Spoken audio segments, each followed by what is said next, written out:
আসসালামু আলাইকুম ওয়া রাহমাতুল্লাহি ওয়া বারাকাতুহু। স্ক্রিনের মাধ্যমে একটি ভিডিও দিচ্ছি, দেখেন। सहनो भुनक्तु सह वीर्यं करवावैः तेजस्विनावधीतमस्तु मा विद्विषावहै। ॐ शान्ति शान्ति शान्तिः। ॐ पूर्णमदः पूर्णमिदं।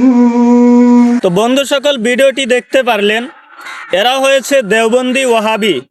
এই দেওবন্দি ওয়াহাবিরা বলে, যারা কবর জিয়ারত করেন, যারা মাজার জিয়ারত করেন, এই কবর জিয়ারত ও মাজার জিয়ারতকারীদেরকে, অর্থাৎ আহলে সুন্নাত ওয়াল জামাআতের অনুসারীদেরকে এই ওয়াহাবি দেওবন্দি সকল কবর পূজারী, মাজার পূজারী বলে আখ্যা দেয়।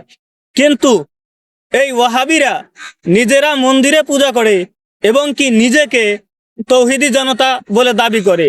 এই দেওবন্দিরা নিজেরা মন্দিরে যায় পূজা করে, মন্দির পাহারা দেয়, কিন্তু নিজেকে তারা তৌহিদি জনতা বলে পরিচয় দেয়, নিজেকে তারা তৌহিদ পরস্তি বলে পরিচয় দেয়। আমি ওয়াহাবিদেরকে বলতে চাই, এটা তোমাদের কেমন ধরনের তৌহিদ পরস্তি?